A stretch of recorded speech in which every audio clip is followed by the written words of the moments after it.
Oh, welcome back to day 2 of the Field of 68 road trip. We are live here in Mackey Arena in West Lafayette, Indiana, the home of the preseason #1 team in college basketball, according to me, the Purdue Boilermakers. My name is Rob Doster. I have Jeff Goodman here with me. We are going to be joined by a number of the players on this Purdue roster that you're going to want to hear from. Fletcher Loyer is coming by. Braden Smith is coming by. Trey Kaufman-Renn is coming by. Omer Mayer is coming by. You got the pronunciation right. We learned today what the exact correct pronunciation is. And, of course, we're going to hear from our favorite head coach, Matt Painter. It's nice to be here. It's weird being in this building, Goodman, without it feeling like one of the loudest environments in all of college basketball. Yeah, I mean, right above us here usually is the paint crew, which might be as good a student section as there is in the entire country. This is, in fact, the Field of 68's preseason #1 team in the country. We'll come out with that officially, our top 25 on Monday, but no surprises there. Matt Painter has done what's very difficult to do, which is retain your best players.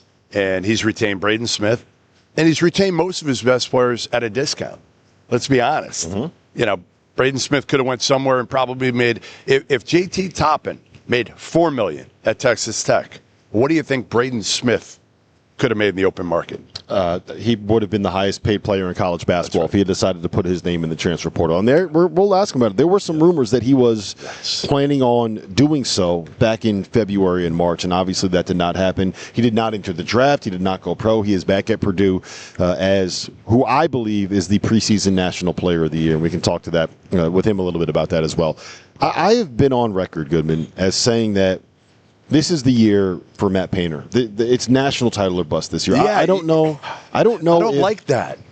I don't like that. I don't like national title or bust. Like, okay, I understand what you're saying. If you have him preseason #1, obviously there are high expectations. But here's what I'll tell you. Okay, wait, hold on. If Purdue goes and wins the Big Ten and wins the Big Ten tournament and goes to the Final Four and loses in a close game in the Final Four, that's bust. I mean, come on. That is not a year where you're going to be like vilifying Matt Painter and the Purdue Boilermakers. No. We're not vilifying them, and obviously that there's a little bit of hyperbole when you say that. It's 2025 here. We live in this internet streets. You can't say things that aren't hyperbolic without getting any attention. But the fact of the matter is he has a generational point guard. Right?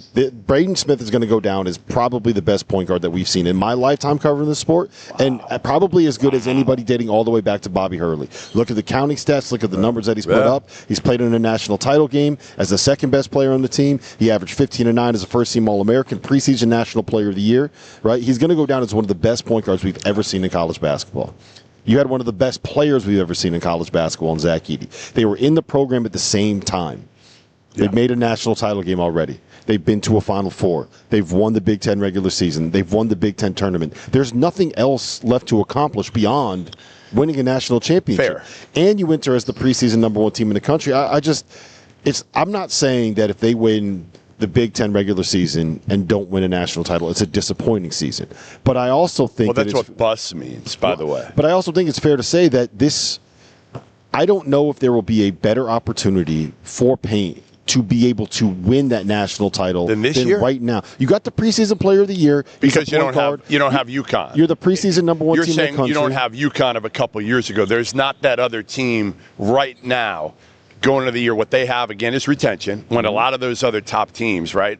Kentucky, is one of the top teams. Louisville, there's a lot of moving parts. Houston, with those teams. Florida, UConn, and St. John. There's a lot of good teams, but not a dominant team yet. Now there may be one that emerges. But here's the other part about it. You bring back the National Player of the Year. You bring back another All-American in Trey Kaufman-Renn. And, oh, by the way, you bring back a guy in Fletcher Loyer who is a 3-year starter who's averaged double figures his entire career, 14 a game last year, shot 44% from 3.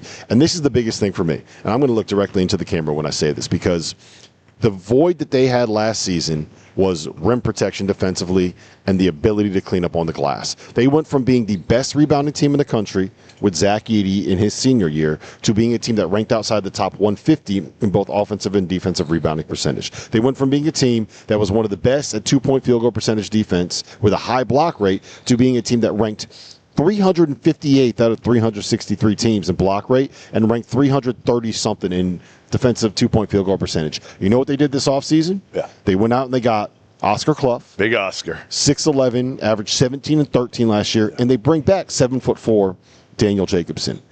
They're going to be one of the best offenses in college basketball, and they plugged the gaps and plugged the holes that they had last season as a team. And, oh, by the way, they bring back 2 All-Americans and Fletcher Loyer. Like, you know what Purdue assistant Paul Luss just called the combination of Trey Kaufman-Renn and Oscar Clough up front? What? The Bash Brothers. I like it. Good nickname, right? Good nickname. I like it. That's good. I mean, they are. We saw Clough last year in the Summit League and before the year, and he is a man. He is a grown man, and he gives them a little bit more rim protection than Trey Kaufman-Renn. Then again, Jacobson being healthy, I just saw him upstairs as well. He's getting healthy. So they have multiple options.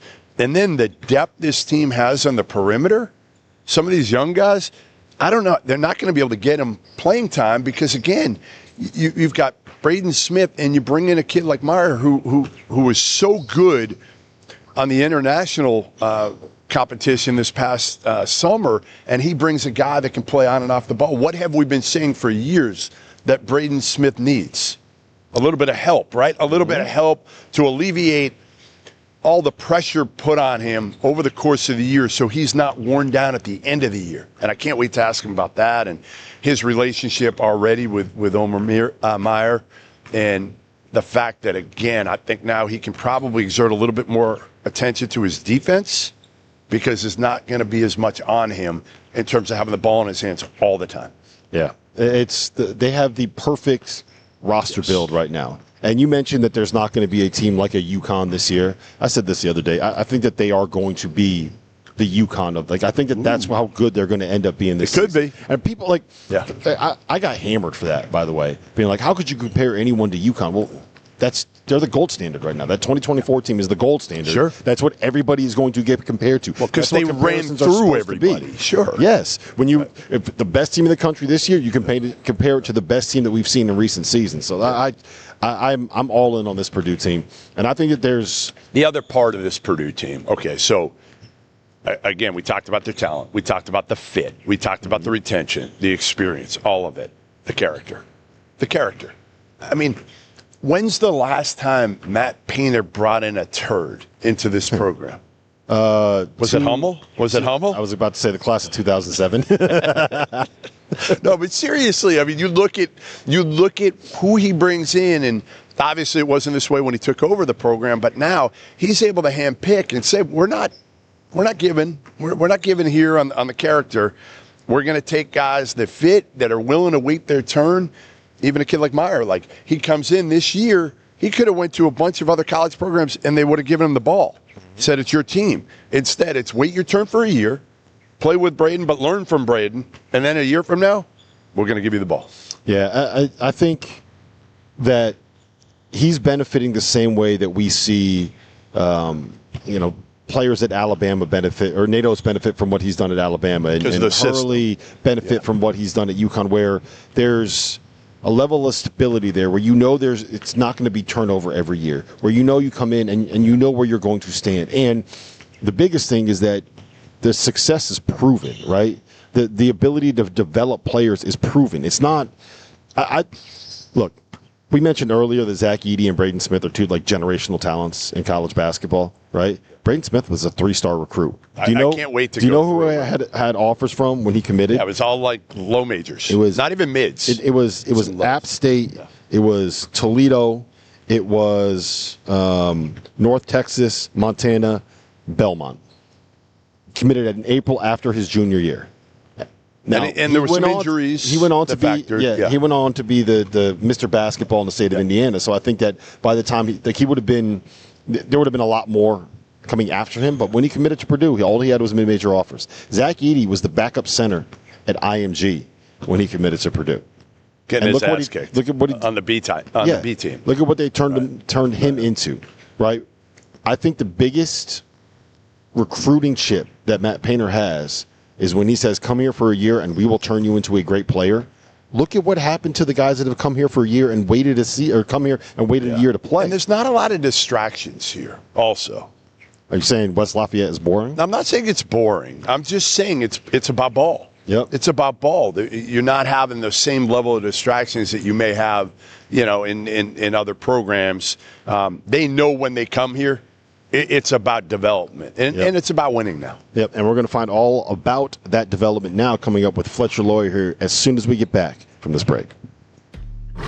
As you know by now, we have teamed up with BetMGM again this season. We'll be using BetMGM lines to make all of our picks, and we will have special offers for Field of 68 fans, including same-game parlays, best-in-class live betting, and daily odds boost. If you haven't signed up for BetMGM yet, use bonus code FIELD to get up to a $1,500 first bet offer on your first wager with BetMGM. Here's how it works. You download the BetMGM app, you sign up using bonus code FIELD, you deposit at least $10 and place your first wager on any game, and you receive up to $1,500 in bonus bets if your bet loses. Just make sure you use that bonus code FIELD when you sign up. Make this college basketball season one for the history books. Make it legendary. And don't forget, if you haven't signed up for BetMGM yet, use bonus code FIELD and get your $1,500 first bet offer today.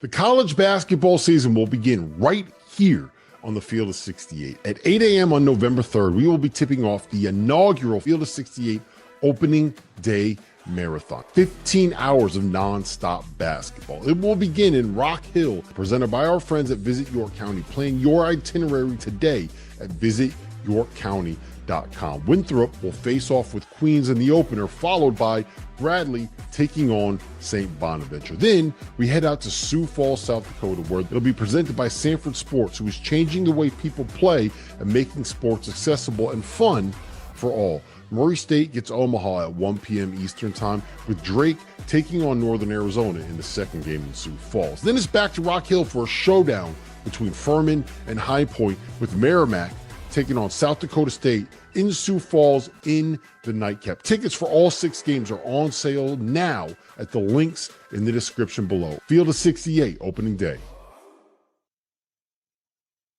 Oh, welcome back to Mackey Arena here in West Lafayette, Indiana. We are now joined by Fletcher Loyer, not Foster Loyer. And you've gotten this wrong a lot of times. I'm not. Look, crazy. Similar names, two brothers that both played. He's been around for 8 years. Yeah, I know. Do you get Foster a lot? Yeah, quite often. You do? Especially only when I'm around Michigan. He's pretty known around there, but not as too much more than I should. Well, look, I'll be better about it. I promise. I'm going to do my best. You're going to be on the preseason, the Field of 68 preseason #1 team in the country. You averaged 14 a game last year. I think the least I can do is get your name right. Yeah, there we go.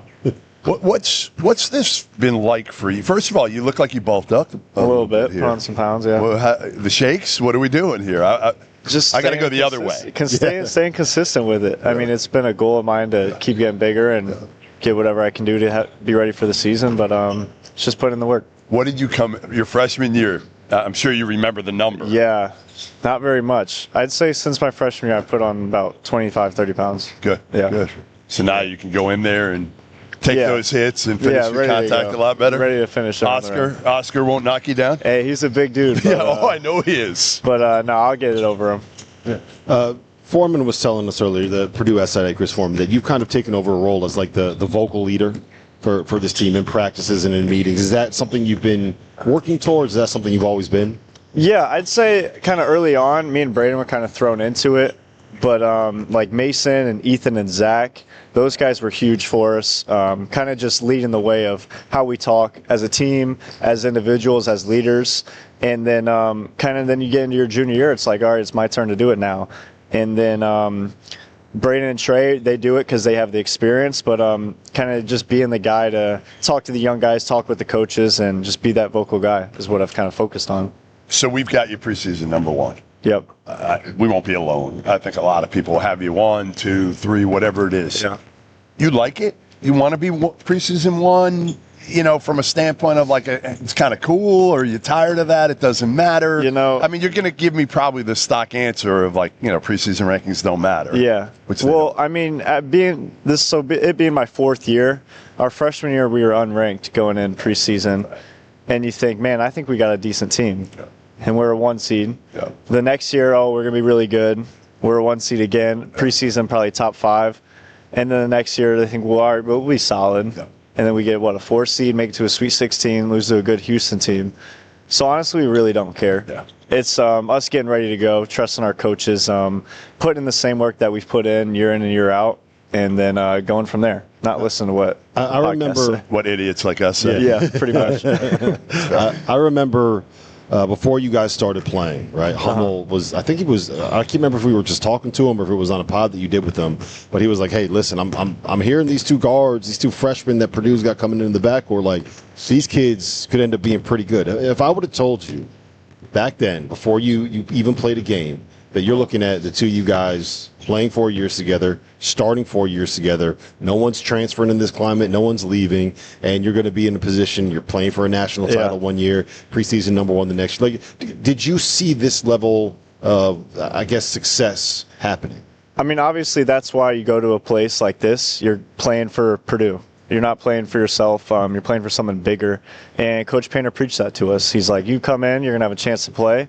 And we worked for it. We got those spots. And then one thing about Braden is about winning. He's in a bad mood when he loses. So we've seen it. We're very similar with that. And I think that's why we've clicked so well together.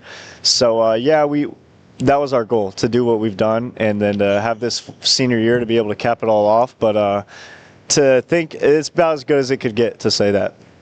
So he has used the term with you guys this year, national championship or bust. I push back. Yeah. I'm like, I think that's a little bit much, right? I mean, if you go to a Final Four again, don't win the national title, I'm not calling that a bust. That's crazy. I mean, that's why you set goals, though. Yeah. You got to have something to work towards, and that's what we want to do. We want to hang a banner. So if you're not striving for that, you're not really pushing yourself. So I wouldn't say it's national championship or bust, but it's what we're working towards and what we're going to be satisfied with in the end. Like Ricky Bobby said, if you're not first, you're last. No doubt. Love that movie. You mentioned that you're playing for Purdue, not for yourself. Right? Yeah. I think the culture that you guys have built here is something that there's a lot of programs around the country that aspire to it, right? And it's not just the fact that it's rare to see you guys kind of have a lot of turnover in the portal, but it's the player development. It's, Braden was a 3-star and he's going to leave as one of the best point guards we've seen. Zach we just talked about it. He was the backup on the B team at IMG, and then comes in here and he turns into the Shaq Edey, right? Why is that? Where has that kind of culture come from? Oh, well, I think it originally starts with Coach Painter. He recruits guys that he believes in, he believes can fill a role for this team and this university. And then he recruits good guys. I mean, you don't walk in the locker room and be like, man, I got to talk to him today. It's all good guys. It's all guys that want to raise a banner. And they are playing for Purdue. We're playing with that name across our chests. And if we win a game, we're happy. It's not he went 0 for 2, he went 4 for 4. It's where we won a game. Are you worried that Coach Painter has lost a little bit of a focus and going to too many Cubs games this summer? He loves the Cubs, but no, I think he's locked in, ready to go. Sure? Yeah. He said 2:20. We got to be done with the show by 2:20 because the Cubs start. Man, he's locked in for them, but they stink. The Phillies are much better. You're a Phillies fan? Oh, yeah. Come on. Let's go, baby. Let's go. Do this. We cannot. How many times a day do you say thanks for Kyle Schwarber? Say it again. How many times a day do you thank him for Kyle Schwarber? Oh, he just hit 50, right? Yeah. Man, he's a stud. Red October. I'm going to start calling you Foster soon. All right, so you mentioned Braden, right? You guys have been friends for 4 years, in the backcourt together for 4 years, started for 4 years. So you know him pretty well? Yeah. Right? Yeah. No, they're like boys. Yeah, he's underselling this. So he's listed at 6 foot. What's the actual height? It depends what shoes he's got on. But no, I mean, for being 6 foot, I think I tell everybody this, he's going to play in the NBA. He's going to be a damn good NBA player. So he's focused on winning a national championship, leading this team, and we see him work every day. So I'm excited to see him show up. How many minutes you guys have played together? All the practice hours. Yeah. The connection that you have with him. Have you experienced anything like that with a point guard before? No. He knows where I'm at, sometimes where I don't even think I'll be open. It's he's got so much vision that you see things happen, you can think you can make that play, but most can't make that play. He can. He finds a way. And some of the passes he makes, it's incredible. I'm still amazed by it. And we've played so much together, like you said, that I can yell at him, he can yell at me, and at the end of the day, we know we're just trying to help each other. What do you rip on him about? What do you get on him? I rip on him when he stops shooting the ball. No, forget about on the court. I want to know off the court. Video games, man. Is video games. Like sometimes. Like what's he not good at? What do you get him in? 2K. We play a lot of 2K. Okay. You're better? Oh yeah, for sure. Way better. Yeah, he plays more though, but I'm better. But he's still not good? No, he's good this year. Last year was a struggle. Hold on. So what changed? How do you? I don't know, man. Playing more. Obviously, more reps. More reps, I guess. Like yeah. shooting. Well, he needs to. He's getting shots up. Yeah, on the video game. All right. So I want to ask you this about the season you got coming up. I think the flaw that you had last year was rim protection. Right? Yeah. Felt like just the ability to kind of erase shots around the rim was probably not what it was when you guys had Zach. Now, part of that is, when you're a 7'4" center, gets hurt in the second game of the season, not much you can do about that. You go and get Oscar. Daniel Jacobson is back. Yeah. How has that changed at all? Have you seen an improvement there in the offseason? Definitely. I think obviously last year the stats don't lie. We gave up a lot of twos, a high percentage on those twos. And it's tough to win a national championship when you're giving up layups. So, yeah, we got to be better perimeter defenders, but also having that rim presence helps a lot. And you get Daniel back. He's healthy. He's ready to go.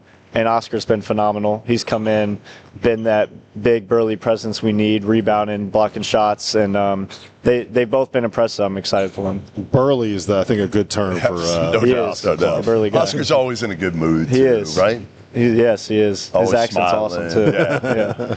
Yeah. What's the biggest difference in your game? What did you this past offseason say, or maybe Coach Painter say, hey, we need more of this from you?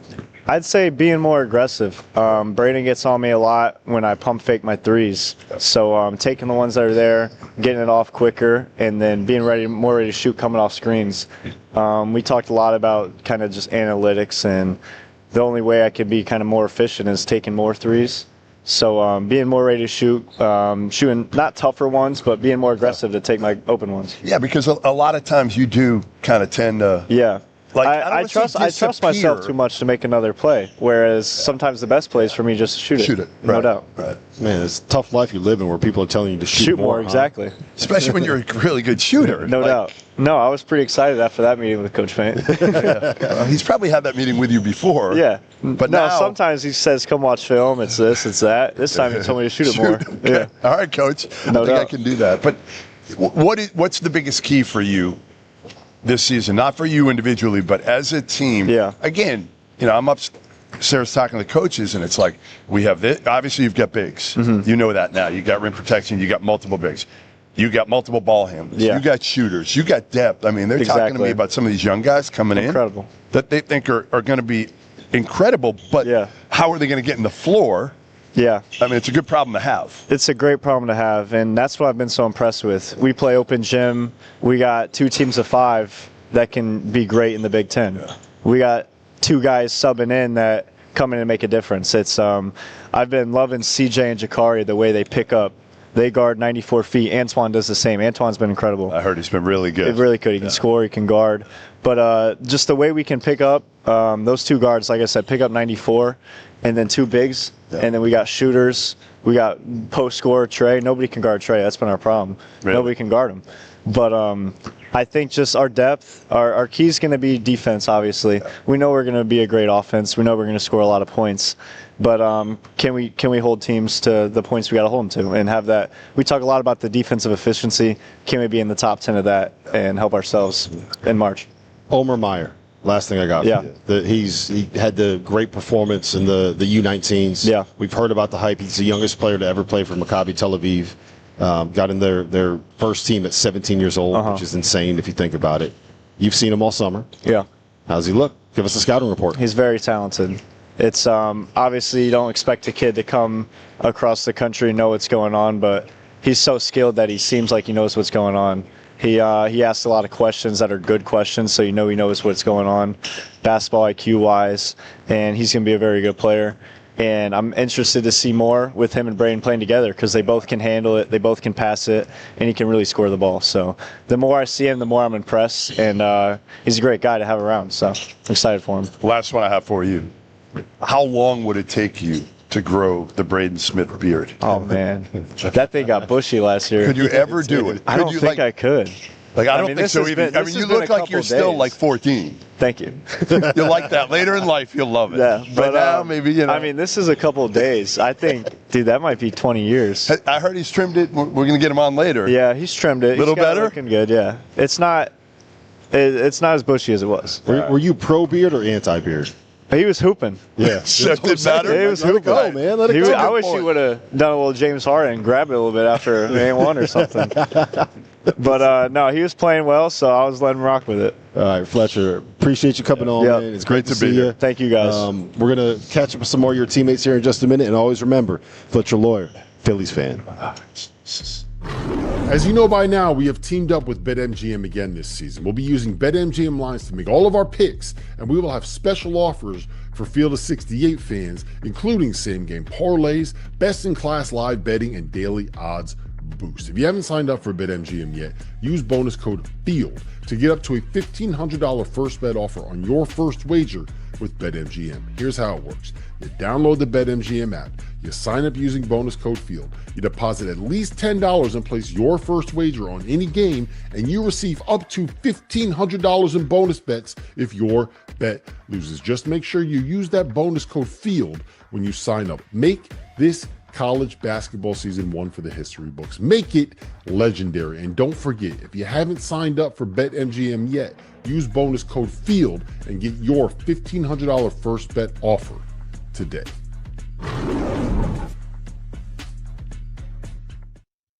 Would you be surprised to find out that the Field of 68 is home to more than 35 podcasts? More than 25 team-specific podcasts that are hosted by the people that know what fans want the most. The Goodman and Humble podcast, the DTF podcast, the A10 Insider podcast, and the Mountain West podcast. But wait, there's even more. The Field of 68 will be launching the ACC Insider podcast this year. Subscribe to this channel and come along for the ride.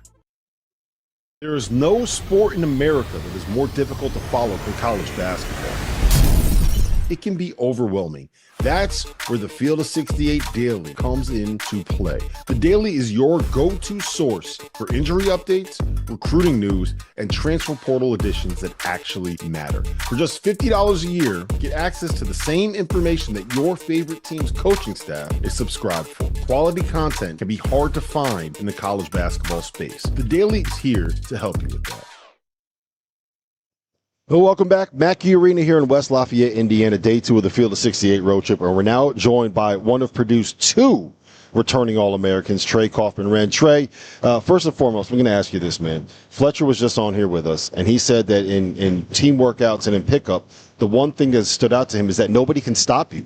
Are you just going to kill the confidence of these 2 new firemen you got coming in here right at the start of the season? No, I try to. Well, yes, yeah. I'm not going to lie. No, I've always been really good at scoring, and so that's, just one of the things that I pride myself on. So whenever we can, especially these guys, Daniel, Oscar, we play one-on-one after practice a lot. So going up against them, and they're going to be really good players as well, is helped my game as much as, I've helped them. All right, so talk to me a little bit about Daniel's healthy now, right? He missed last season, obviously, which is big blow, and then Oscar coming in. Just kind of break down both their games and what Purdue fans can expect to see from them. They're very different players. Daniel can really shoot the ball. He's going to be shooting a lot of threes for us this year. So his just ability to pick and pop with his size is kind of going to be hard to contest. When people rotate on him, it's not really going to be able to affect his shot. Obviously, Oscar's coming in as one of the best, if not the best rebounder in the country. They can both score. They can both defend, and so you're going to see kind of the size presence of 2 traditional really good 5s that are both going to be a part of this program this year. And it moves you down to the 4, right? You get a little more time playing. That's more of a natural position for you? No doubt. Got to be happy about that. No, right? no, I love it. I love it. Sure you do. I love it. When you got Oscar. Yeah, no doubt, because, you feel like any time, that was a big thing last year, is we weren't a great offensive rebounding team or defensive rebounding. And so when you can get high-quality shots like we do and the coaching staff allows us to have, and then you have a chance to get the rebound, you're in a good position offensively. I was talking to Paul Lusk, your assistant upstairs earlier, and he gave the nickname of you and Oscar, the Bash Brothers. You're a little young. Do you know who the Bash Brothers were? No, I have no idea. All right, Jose Canseco and Mark McGuire. They were two like monster. Wait, hold on. What sport did they play? No, I have no idea. Baseball. Baseball. Yeah. It was not a big baseball guy. All right, Sorry. it's okay. It's okay. Bash Brothers. So it sounds good, right? Okay. Yeah. Sounds good. Big, strong, powerful. What is the key to this year's team? Like when you look at it now, you have everything. I mean, I think. Right? I mean, you look around and you're like, okay, you've got 3 bigs that are all different. You've got a couple guards now. You know, Omer can take some of the pressure off of Braden. You've got a ton of talented young guys that are going to have to fight for minutes to get in the floor. Yeah. What's the biggest key to winning the whole thing this year? I think just executing the game plan.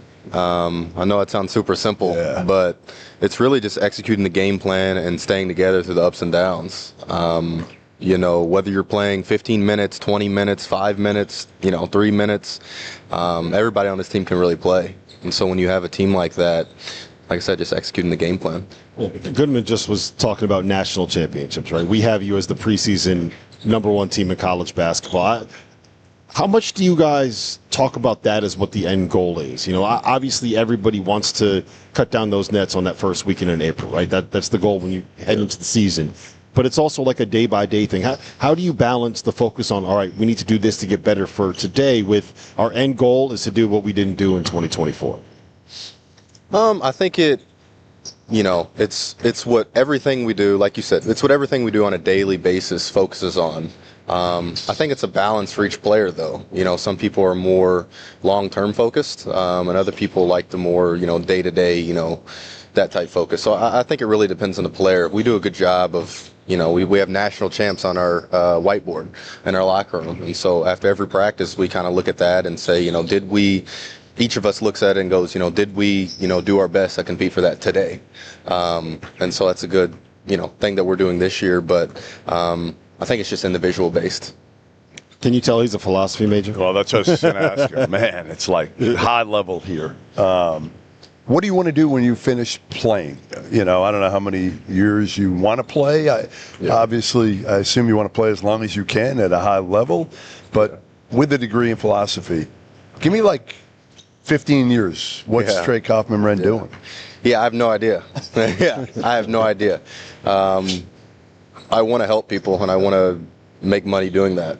Good. That's a good combo. Hey, that's a hell of a combo. Yeah, no doubt. But yeah, I really feel passionate about being able to help somebody, whether that's, obviously in a group setting, individual setting, whatever that looks like. I want to be able to do that, and I want to be able to make a living off of that. So it's really that broad for me. But although I love basketball and it's been my personal passion, my girlfriend, for example, she's a nurse. My mom's a teacher.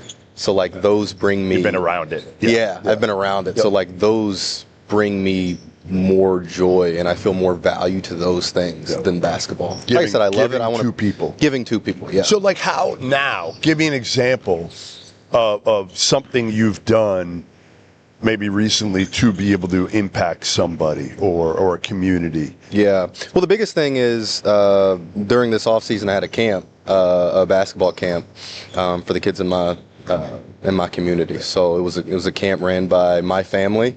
Those are the people who were actually running the camp. So just being able to put something like that on and being able to talk to the kids about just little tips and things that I wish I would know at their age. I hope that was really impactful. That was the purpose of it.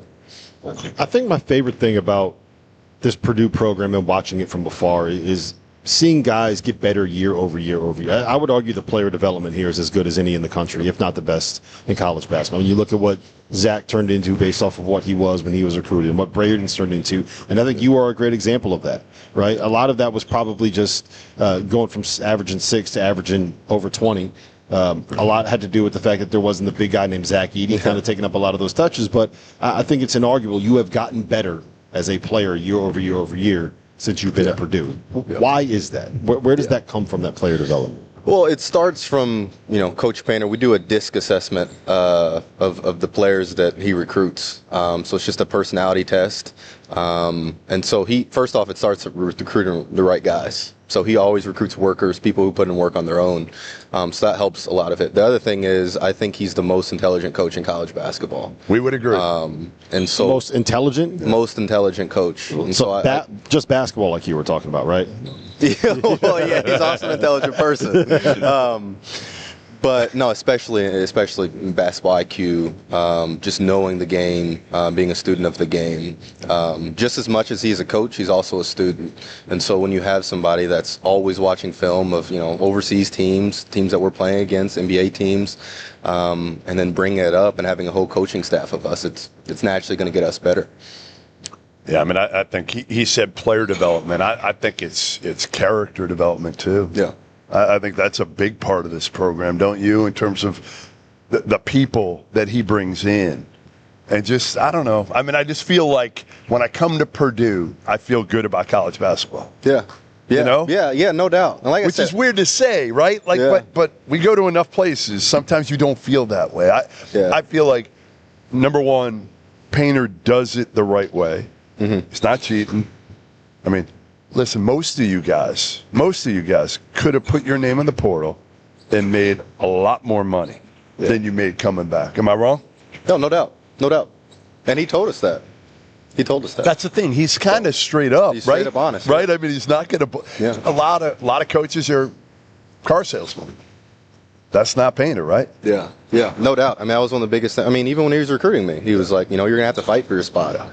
Immediately when we walked in. So when you have that honesty, I actually have this conversation a lot with the NIL, transfer portal, all those different types of things. And I always tell people it's like your job, right? Like if you are, if you're in a job where you feel like the culture is good, you like the people you're around, they share the same goals as you, you're going to stay regardless of the money. And so that's right. I think it's the same with all of our players that we have. Yeah, it's impressive, though, that you do it. Because a lot of people can say it, and then all of a sudden the money comes in. Right, you can talk about it over and over and over, and then the disparity's there. Hey, Goodman is just shocked that there are people that prioritize things over money. No doubt, right? That's not true. That's not true. But hey, when you get older, money means even more because you got a long time ahead of you right now. But it is so many players. You see this around the country right now. So many kids are making decisions on where to go based primarily on money. Yeah. Not necessarily on development, not necessarily on fit. Yeah. And it can backfire. Right. I 100% agree with that, but I also think it's not like money's not a factor either, right? When you're making the amount of money that players are making now, it's not only you, it's your relationships, it's your family, it's all these people that you're now it can be life-changing. Take care of. It's a life-changing, Right. So the reason I made the decision was, like I said, culture, all those things, but it was also the best situation for me. And so, it just made sense at that point. Why mess with a good thing? Why mess with a good thing? Yeah. I think it's also the long term. You got to be able to look at this as like a 10-year view, right? Right. If you transfer, you're going to a new coach, a new program. You got to learn a new system. You got to learn a new. And you're losing this. You're losing the relationship you have with everybody in Purdue, potentially. Yeah. Which, let's face it, in 10, 15 years, you've got a network here. Yeah. It's going to take care of you. Yeah. No doubt. That helps too. Yeah. So why did you pick Purdue initially? Because I didn't realize this. You're from Sellersburg, Indiana, right? That's basically Louisville. I didn't realize that it was basically Louisville until I looked at where it was on a map. How did you end up at Purdue? And were you always a Purdue fan or No, I didn't know Purdue was a school until later on in high school, to be honest with you. No, I picked it because, like I said, I talked to all the coaches, and Coach Paint seemed the most honest and the most knowledgeable about basketball. And I wanted to go to a school where I was going to put me in the best position to win and play in the NBA. It was that simple. So I didn't care if it was across the country, if it was right near me, it was wherever. I wanted to go to a school that put me in a position to win and give me a chance to go to the NBA. You brought in a guard from Israel, Omer Mayer, who's going to take some pressure off of Braden. He came here, had a great summer. He's probably more of a league guard. than anything, but he kind of came here, play combo. I mean, we know Braden's going to have the ball in his hands most of the time. How much do you think this is going to help Braden down the road in terms of maybe in February and March to have somebody to take some of that pressure off him? I think it's going to be big time. I think it's really going to be big time, and he's still learning. He's still learning the Purdue system. Especially with me in short rolls and making different types of passes. But he's already improved so much, and I think getting Braden off the ball as much as possible is going to be really big because he's so special on the ball. I mean, he's one of the best. I think he's one of the best point guards, that we've seen in college basketball. And so when you have that combination and have him as an off-ball threat as well, I think it just makes our team special. Yeah. Coming with the real hot takes, Braden Smith, one of the best point guards in college basketball. No doubt. Ever. I mean, maybe ever. He said it. I'll go further. I think he's the best since Bobby Hurley that we've seen in college basketball. Which is crazy, given the way he came in through college basketball, where nobody knew who the hell he was. Yeah. Crazy. Yeah. Listen, we are going to be back here. We have Omer Mayer coming in next, and I've learned how to pronounce that name. Can you speak any Hebrew? I cannot. No, me either. And I'm Jewish. So we're in trouble here. Listen, Trey, we appreciate you being here. We'll be back. Omer Mayer coming up next. Athlete AI is the story of the athlete. And every athlete deserves to have the story told. Under the lights and in the spotlight. This is your moment, your room. Download, capture, create, and share. Athlete AI. Your name is Trey. The college basketball season will begin right here on the Field of 68. At 8 a.m. on November 3rd, we will be tipping off the inaugural Field of 68 opening day marathon. 15 hours of nonstop basketball. It will begin in Rock Hill, presented by our friends at Visit York County. Plan your itinerary today at visityorkcounty.com. Winthrop will face off with Queens in the opener, followed by Bradley taking on St. Bonaventure. Then we head out to Sioux Falls, South Dakota, where it'll be presented by Sanford Sports, who is changing the way people play and making sports accessible and fun for all. Murray State gets Omaha at 1 p.m. Eastern Time, with Drake taking on Northern Arizona in the second game in Sioux Falls. Then it's back to Rock Hill for a showdown between Furman and High Point, with Merrimack taking on South Dakota State in Sioux Falls in the nightcap. Tickets for all 6 games are on sale now at the links in the description below. Field of 68, opening day. There is no sport in America that is more difficult to follow than college basketball. It can be overwhelming. That's where the Field of 68 Daily comes into play. The Daily is your go-to source for injury updates, recruiting news, and transfer portal additions that actually matter. For just $50 a year, get access to the same information that your favorite team's coaching staff is subscribed for. Quality content can be hard to find in the college basketball space. The Daily is here to help you with that. Well, welcome back, Mackey Arena here in West Lafayette, Indiana, day 2 of the Field of 68 road trip, and we are now joined by Omer Mayer, the star of the Israeli U19 team, one of the best players we saw in that tournament, who is now here to, I guess, play alongside Braden Smith, to play point guard with Braden Smith. You're here at the Purdue program. I think we're going to call it alongside, right? Let's start with this, Omer. Your initial reactions, you've been here for a couple months now, your initial reactions of Purdue, of college basketball life. I bet you can't wait until you see this building get filled up, huh? Yeah, so first of all, I heard so many things about this building, so many good things about this building. I'm really excited to be here. I can't wait. I've been getting some messages from friends already, even before I signed. So it's been pretty cool. And yeah, I mean, I've been here for almost 2 months. I couldn't ask for a better place for my stage of my career. And to be honest, also, if I'm leaving the professional experience aside, I didn't know that I can enjoy basketball as much as I do right here. So, yeah. Is it because it's a different feel, a different pressure, that you're not, like pro, there's a different level of pressure, right, in Israel playing for the pro team. Now, you'll probably feel it later on in the year here that there's a lot of pressure, too, when this place is packed and, you know, you're favored to maybe win the national title here. But what is the difference in the feel right now? Yeah, so I would say because, of course, I'm Israeli and I'm used to Israeli media and all that stuff. And now I'm I'm far away. Also time difference and stuff. So I feel like I'm kind of far from all the background noises. Of course, there will be also background noises right here, but I'm not familiar with them. So, so you're able to focus. Cool. You're able to focus a little bit easier here. In a way, I would say, I would say yes. Yeah. That's good. When you are in Israel, right? How much are you aware of college basketball? Do you watch the NCAA tournament? Is that something that even kind of registers with you? Is it more just NBA? How much are you aware of college basketball living over there? So I was aware, especially in the last couple of seasons. It's been hard to actually watch again because of the time difference, but in the NCAA March Madness, me and all my friends basically, we're following the tournament. Don't really watch the games, but following the tournament for sure. Last season I started watching some games also because of Europeans playing in the NCAA, and I knew it's gonna be my path.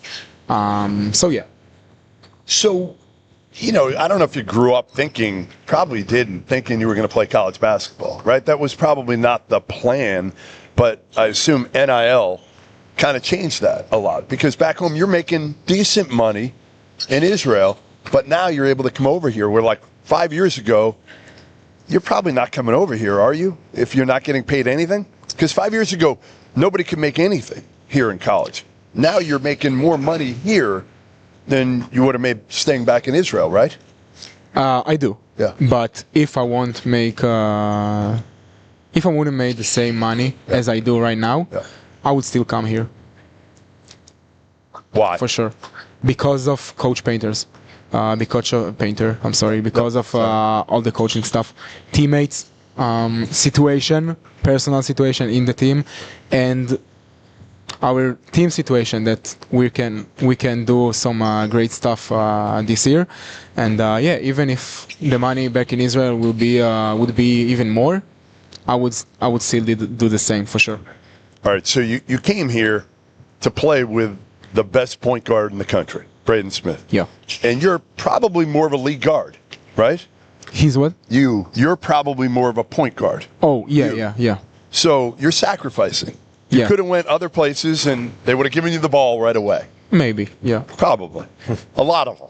Maybe not everyone, but a lot of them. Especially after seeing you play this past summer. A lot of them would have given you the ball. Why? Why did you come here to share and wait your turn probably before you get the ball in your hands all the time? So, as I said, it's really, when I started talking to Purdue, I was amazed by the coaching staff and how they treat me, and just listening to Coach Berners on our calls was amazing. And then Braden texted me before I signed, and he texted me by his own. And of course, my first reaction when I saw the roster was, wait, they have a really good point guard. And then he texted me, and I'm like, all right, maybe we can do something right here.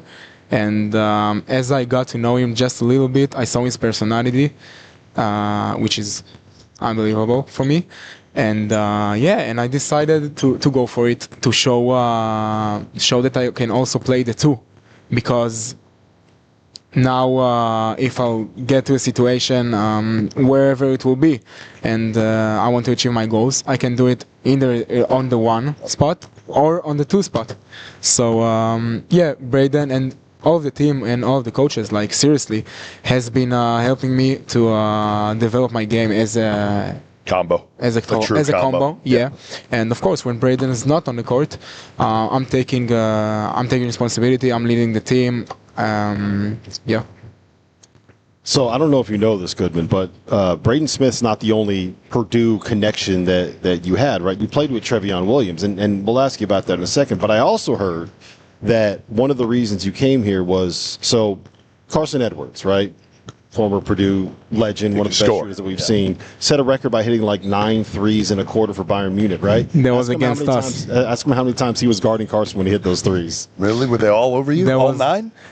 No, not all 9. Most of them. I mean, it was 7? Probably. Like honestly, like something like that. He shot. Did you have your hands down? What happened? He's not that tall. I mean, 6'3". He's like. I just couldn't guard him, to be honest. It was a shame, but there was 1-3. We were transition defense. He was running, and we meant to pick him up at like 3-pointer. So he just shot it from the volleyball line. Guess what? It went in. Swish, timeout, and like, what can we do? So, but he reached out to you afterwards to kind of say, hey, I went to Purdue, you should follow me there. So after that game, I was like in one free throw. I had a pretty decent game, pretty good maybe. So I was kind of what's the word? Confident. Yeah. So a little swagger. They call it a little swagger. Not swagger because we're in Europe, but okay. Just confidence. Just confidence. Okay. No, I'm kidding. Just confidence. But they had a free throw, and I was talking to PJ, our assistant coach, before the game, and he said like, "Hey, tell Carson hi." So I was like, "Hey, Carson, PJ says hi," and he looked at me like, "What?" And I'm like, "Yeah." So a couple of weeks after, I was in a Hoop Summit. And he reached out, he texted me, and that meant a lot, for real. Like, he's a great player. I've been watching him since his time in Fenerbahce, basically, and love his game. And he just showed me how much of a family Purdue is. Yeah. So he played for Maccabi Tel Aviv, which is one of the biggest clubs in European basketball and European soccer, and. Denny Avdia was part of Tel Aviv, right? And Omri Caspi is there now, and obviously Trevion Williams plays there. You were the youngest player to make their first team. Is that true? 17 years old? I'm not sure about the youngest made the first team. I think it was Danny. But you were 17 when you played for the first team, right? Yeah, I was. So you're from Tel Aviv, right? And you're playing for this program that has that kind of European pedigree. What was that pressure like at that age, getting promoted to the first team? So during my senior year at high school, I was promoted to the pro team, as you said. It was great experience, really challenging, really maturing, of course, being alongside pros at the age of 17. It has taught me a lot, to be honest. It will be a part of my career and my process from now on. All right, give us a breakdown. I watched a little bit of you this past off season, but give fans a breakdown of your game. Like, give me a full scouting report on you. Strengths, weaknesses. So I'll start with my strengths. Strength? Yes. I'll start with strength. I think I have a pretty good ability to run the offense, communicate with the coach, communicate with teammates, and just run it pretty well so I can get myself and everybody involved. I love mid-range shots, like other point guard in our team. So I love mid-range shots. I love getting into my areas, using my body to create some separation, bumps, pick and rolls, ball screens, stuff like that. And I'm more comfortable driving left than right, but I'm righty, but I'm working on that too.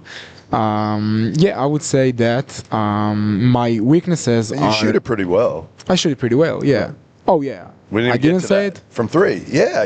I mean, when I'm saying, shooting off the dribble, mid-range, and threes, I'm comfortable with that.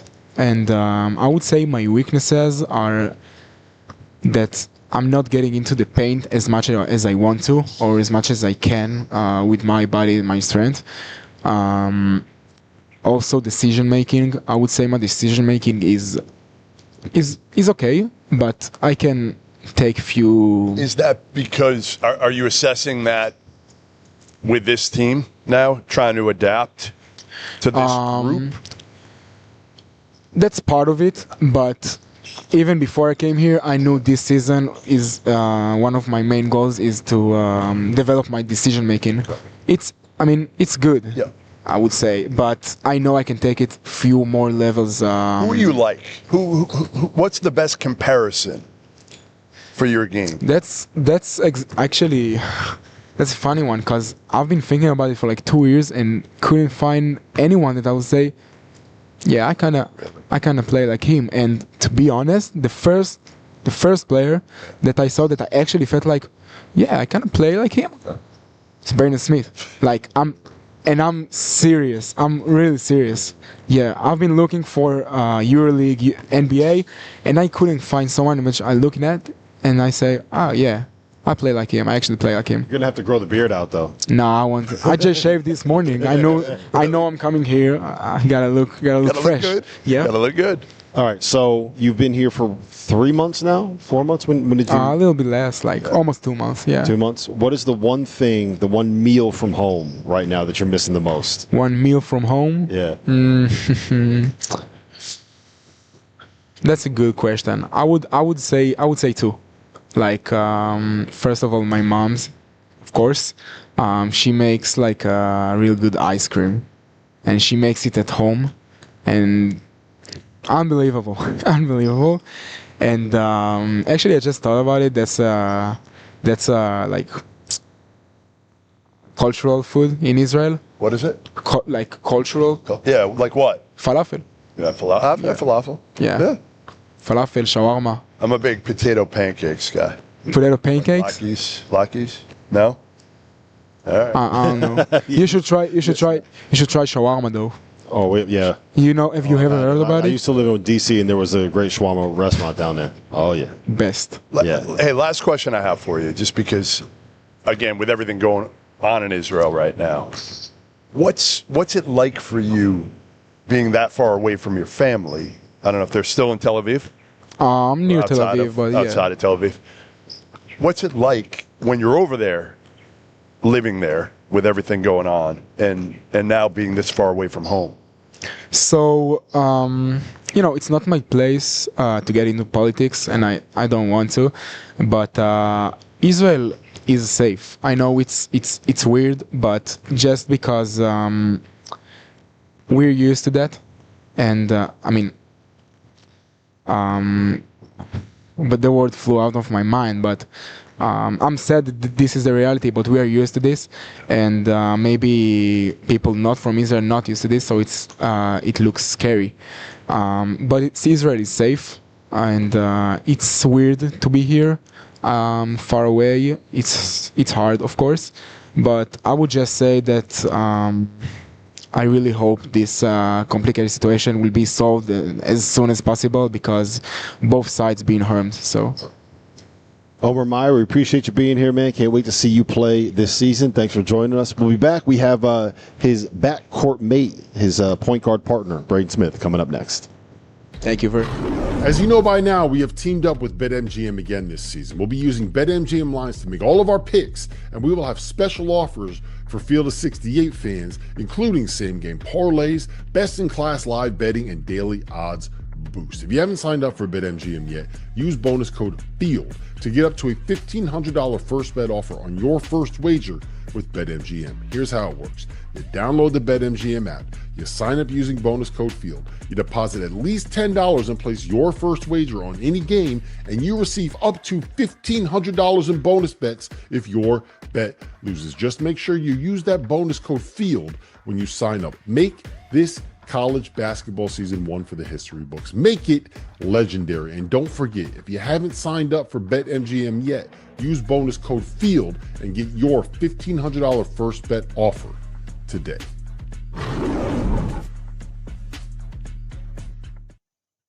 The college basketball season will begin right here on the Field of 68. At 8 a.m. on November 3rd, we will be tipping off the inaugural Field of 68 opening day marathon. 15 hours of non-stop basketball. It will begin in Rock Hill, presented by our friends at Visit York County. Plan your itinerary today at visityorkcounty.com. FROMPURDUE.com. Winthrop will face off with Queens in the opener, followed by Bradley taking on St. Bonaventure. Then we head out to Sioux Falls, South Dakota, where it'll be presented by Sanford Sports, who is changing the way people play and making sports accessible and fun for all. Murray State gets Omaha at 1 p.m. Eastern Time, with Drake taking on Northern Arizona in the second game in Sioux Falls. Then it's back to Rock Hill for a showdown between Furman and High Point, with Merrimack taking on South Dakota State in Sioux Falls in the nightcap. Tickets for all 6 games are on sale now at the links in the description below. Field of 68, opening day. Well, welcome back to day 2 of the Field of 68's road trip. We are here in Mackey Arena, and we are now joined by the Field of 68 preseason National Player of the Year, Braden Smith. We're already doing this? I'm doing it, man. I'm doing it. It's supposed to be a big announcement, like on Monday or next week. He's giving it away already. How? Kenny, this is Kenny. Preseason Player of the Year. Why is he calling you Kenny? It's my PlayStation username. I needed to create something quick, so that's just what popped up in mind. So yeah, that's what it is. We hear you're a little overrated, by the way. The word is in 2K you're a little. I'm not. Yeah, I can't divulge my source. Had to reveal our sources. No, it wasn't. It wasn't. Really? No. It wasn't. Might have been another guy you know pretty well, but I'm not gonna say who. You gotta guess. Yeah, it was gotta be Fletch. Yeah, okay, that's crazy. That's crazy. That is crazy. I carry every single time we play. I don't know. He said you've gotten better. He said you were bad last year. Last year? Yeah. Okay, I can agree with that. I can agree with that. Right. He said you're better. I'm better. More reps. I'm better. Yeah. Okay. More time. Just like shooting. Right. Yeah. When we, in all seriousness, when we say something like preseason National Player of the Year, when you see your name kind of associated with that, is that weird at all at this point, or are you kind of used to it? I mean, not at all. I mean, at the end of the day, like, whatever happens at the beginning of the year, it doesn't really matter to me. And I know it's just kind of like something you hear. Like, I truly believe that, like, it doesn't matter. Like, I just want to win. Like, that's genuinely what I came back for, why I'm here, the group that we have. Like, that's the main reason. So, like, all that other stuff, whatever it is, like, that's just a part of it. Like, it's good stuff that you get. But at the end of the day, I just want to win, so. The craziest thing is I remember having a conversation with Payne before your freshman year. I remember saying to Payne, I'm like, man, your point guard situation, like, man, who are you going to have at the point? He's like, we'll be just fine. I'm like, yeah, but who? He's like, yeah, we got this kid, Braden Smith, down there. He's been hurt. You've been hurt for a while. And I think it was like right before the summer, you just come back and started playing. He's like, we're going to be just fine. We all thought it was like a weakness of this team, and immediately it became a strength. How much is the chip on your shoulder because you were under-recruited until the end? How much does that stay with you now that you want to keep that chip, even when we're saying preseason Player of the Year? Yeah, I mean, I think that's just what drives me, and not only me, but all great athletes. Like, that's what you hear from, like, why they compete at the level they do and why they are the way they are, because you got to have that chip on your shoulder every single day to compete at the highest level. And for me, like, I'm not the tallest, I'm not the biggest, I'm not the strongest. You are not the biggest or the tallest. Not any of those. Yeah. So for me, it's just like what separates me. And I think playing with that chip on my shoulder, playing with everybody is against me. Like, that's how you got to play, and that's how you got to compete. So I never see you. It's funny. We're seeing you now, and it's kind of cool because you're relaxed. Every time I see you, it's like before or after a game, and you're like this. You're like so locked in, and I'm trying to get you loose. Yeah. And I'm like, you can't. No, I can't get you like after a game, win or lose, and mostly it's been win. You're still like this. So like to see this side of you is refreshing. It's kind of cool to me to see you loose, relaxed, just kind of letting your guard down. Yeah, well, I mean, it's part of it, you know, when you're in the competitive environment, and I'm overly competitive, so when it comes to that, like, it's just how I am. Like, I'm locked in, so I shower and change and get back on the bus, and then now it's mess around and have a good time, so. All we needed was Omer to come tell us that his gamer tag was Kenny, and then that's all that happened. That got you going right away. Yeah. No, he starts it all the time, so. So Goodman talks a little bit about your recruitment, and correct me if I'm wrong on what the timeline was, but it was after your junior year, in late April, you committed to Purdue. I think it was like maybe a week after they first started recruiting you, right? I think at the time I have it written down, your offers were App State, Belmont, Montana, North Texas, Toledo, and then you committed to Purdue. Were you just waiting for Purdue to get involved? Did you grow up a Purdue fan? Like, how did that process kind of play out? Yeah, they were actually recruiting me before that.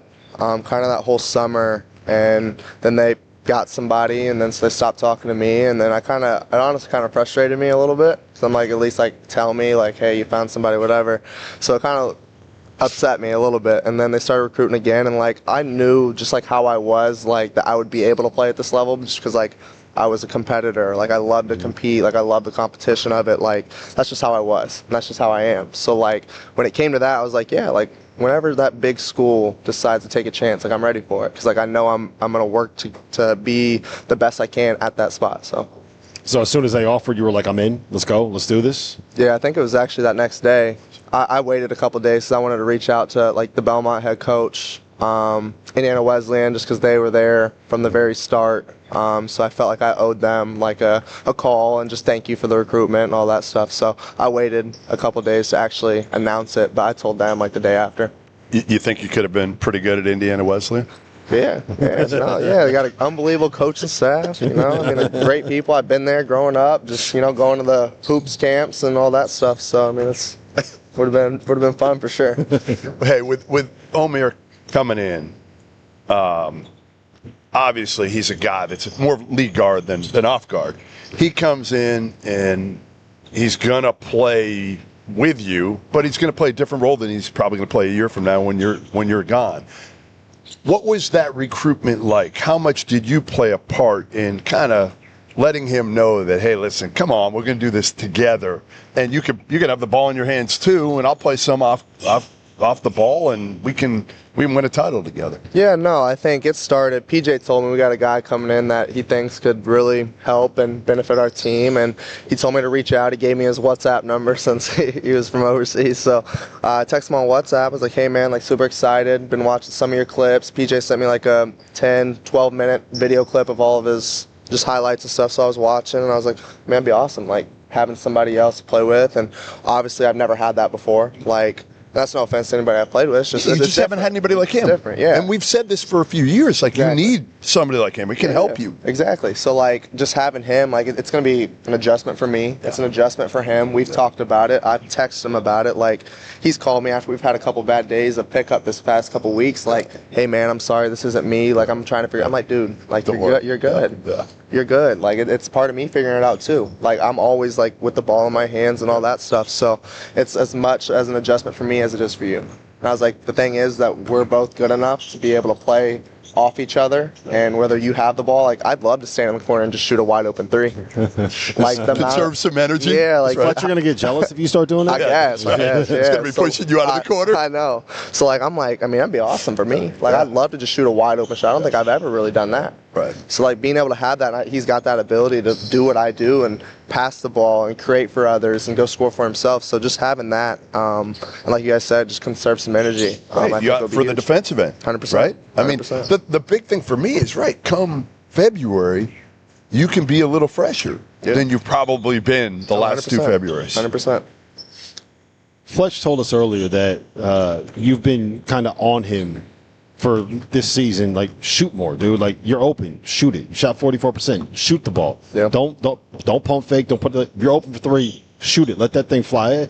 How is the relationship that you guys have developed? I mean, started in the backcourt together for now 4 years, right? You don't see that ever in college basketball these days. Yeah. How has that relationship got to the point where you can kind of like, you got to cuss them out to shoot, you can cuss them out to shoot? 100%. And I think we've built that relationship over time. I think kind of our freshman year, we were kind of figuring it out, obviously, so we haven't played together and all that stuff. But with him, like, he's a competitor just like I am. Like, he wants to win. He wants to do everything right. He wants to be perfect. That's how I am. So, like, being able to have somebody like that, and you can't talk to everybody like that. That's nothing against anybody else. Like, just some people take it differently than other people. So, like, with him, like, I'm able to get on him. Like, he's able to get on me. Like, if I have my head down about something, if I'm frustrated with something, like, he's able to be like, hey, Braden, like, knock out of it, let's go. Like, we need you to win.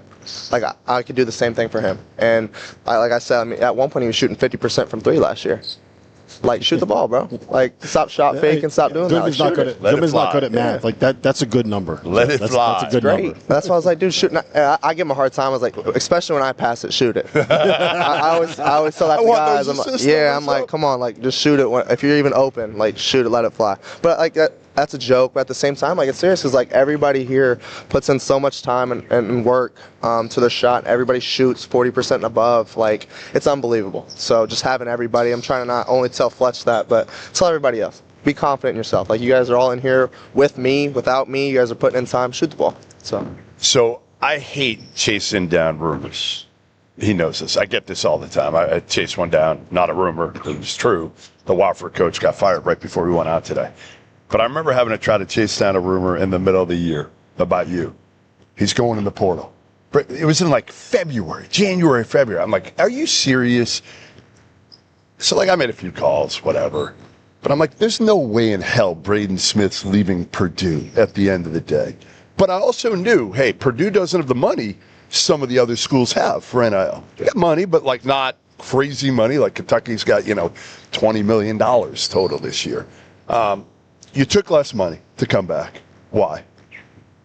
I mean, just the people here. Like, I mean, I think that's the biggest thing, like the coaching staff. Like, Coach Payne, like what he's built here, what he's always built. Like, I mean, he's a man of his word and he does it the right way. Like, doesn't cheat, doesn't do anything that other coaches and programs have done in the past, and that's no shot at anybody else, but it's the truth. Like, I mean, he tells you the truth. Like, he told me on the first day I came on campus, if you were better than the other person, you work hard and you prove that you will play, no matter your age. Really? I've done that, and look where it's at. So, like, he's a man of his word, and he says that for everybody. And he listens to us, like, in the huddles, on the court, like, hey, coach, like, give it to Trey here. He's got 8 in a row. Give it to him. Yeah. Hey, Fletch hit 2. Let's get him a 3rd.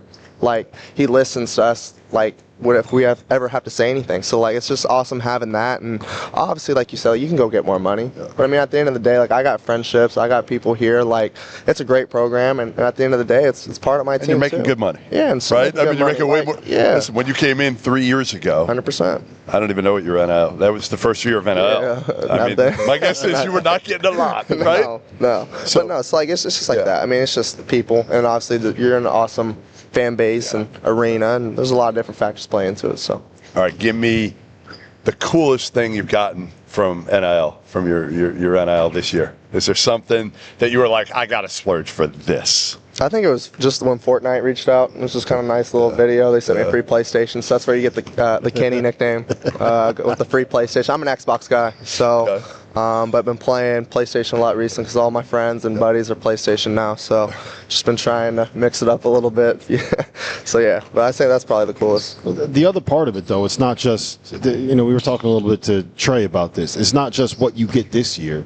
You come back to Purdue and you guys do what you're supposed to do. Like, you're setting yourself up to be an NBA player, and not just a guy that like signs a 10-day contract or an Exhibit 10 or is drafted 58th. Like, you had a chance to turn yourself into a career NBA player, and I think a large part of that is the success that you have when you are the point guard. Like, I don't think enough people realize that if you want to be able to turn yourself into a pro, there's 500 NBA roster spots available right now. It's the most difficult job to get in the United States of America.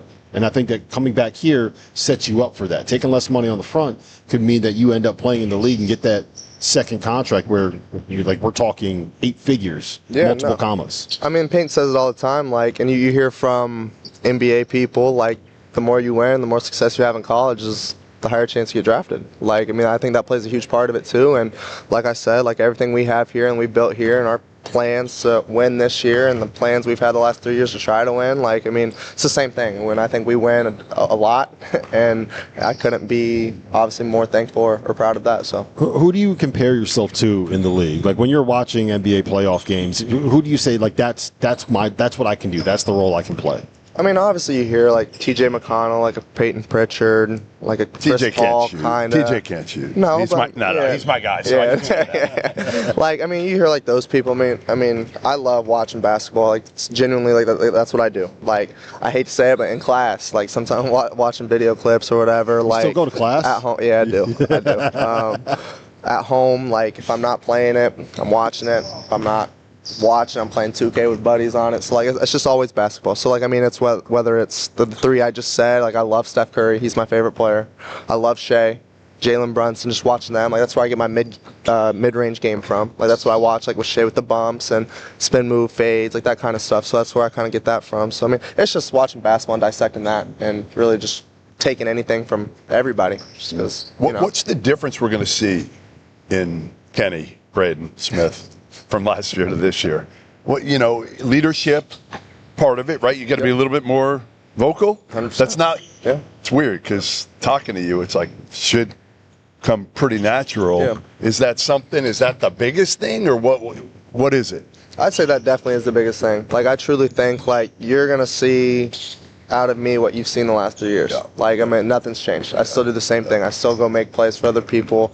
I'm still going to shoot and look for my shot. Like, I'm going to hustle and do everything that I normally do. Like, nothing's going to change. I feel like I have, honestly, nothing more left to prove. Like, I feel like I've done everything to an extent. Like, obviously, you can say, oh, he can score more, or he can whatever. I mean, there's obviously little things you nitpick at, but I think leadership is the biggest thing. Because, like, I'm trying to help Omer here. Yeah. Like, I'm trying to help Oscar. I mean, you've really taken Omer under your wing, right? Yes. Like, that's been the biggest thing for you in the preseason? Yep, I think that is just because like he wants it too, and I think that's what I've enjoyed most is like seeing him, like how hard he works. Like, we had a 2-week stretch where we were up at 6 a.m. every day before school.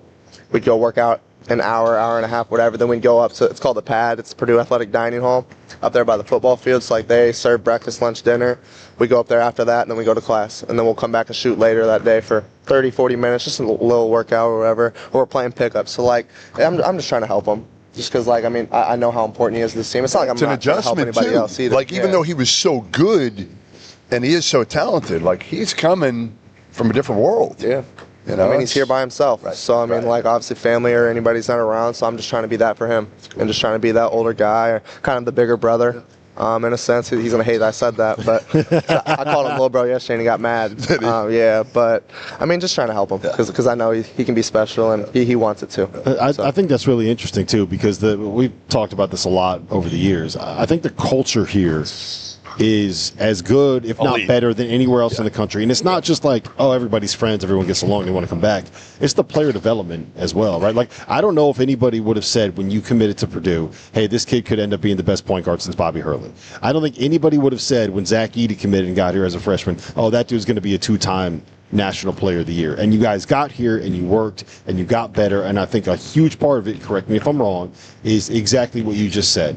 The upperclassmen take ownership of the program and help the younger guys so that when their upperclassmen are gone, these guys are going to be ready to keep the program going. No, 100%. Just what you said. I mean, that's well said, and it speaks truth to our program and what Paint has built here. And I think since I've been here, like, I've never had a teammate I've hated, disagreed with, don't like being around. Like, every year it's been awesome. Like, everybody wants to be here, everybody wants to play, everybody wants to work hard, and everybody wants to win. So, I mean, I think that's just the biggest thing, and Paint recruits the same guys, similar guys. So I got 2 more quick ones for you. Number 1, is there an update, do you know, on the Robbie Hummel statue? I have no clue. No clue. I mean, we tried a couple of years ago. I don't know if you remember. We came by, tried to raise some money for it. Nobody was willing to give. No. Nobody. Guess not. You're not reaching into your NIL? Nothing? Maybe after this year. Little bit? Yeah, maybe after this year. Got to work on that for sure. Last one. Rob said, when it pertains to Purdue this season, it's national championship or bust. Agree or disagree with that?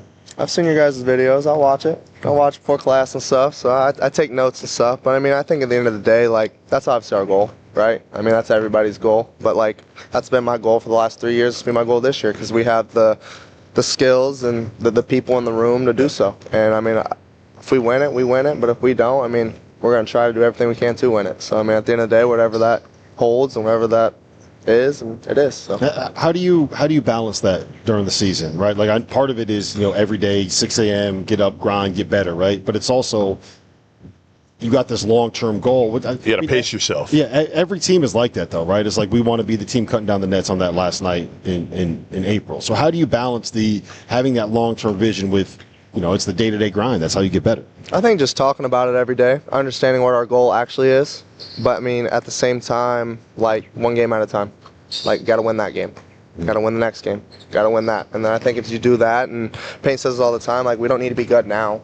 Like, we need to be good in March. When March comes around, that's when we got to be at our best basketball. So. Yeah. All right. This was fun. This was a side of Braden Smith that I will say I've never seen. So it's good to see. No, it's your development, man. Not, you know, on the court obviously, but on and off the court has been special to watch. I've been covering this game for a long time. And there aren't many guys I'd pay to watch. You're definitely one of them. I appreciate it. Yeah. Thank you. Braden Smith, preseason National Player of the Year here on the Field of 68. We'll be back. We have head coach Matt Painter coming up next.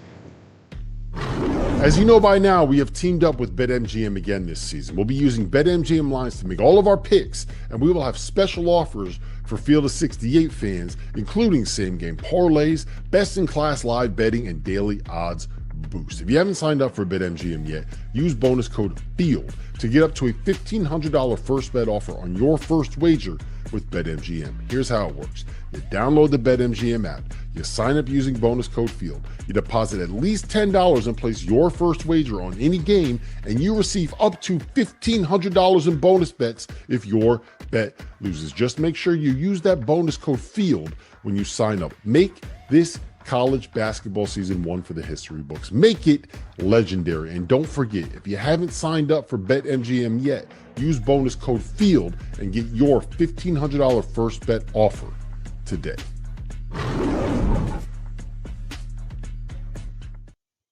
Would you be surprised to find out that the Field of 68 is home to more than 35 podcasts? More than 25 team-specific podcasts that are hosted by the people that know what fans want the most. The Goodman and Humble podcast, the DTF podcast, the A10 Insider podcast, and the Mountain West podcast. But wait, there's even more.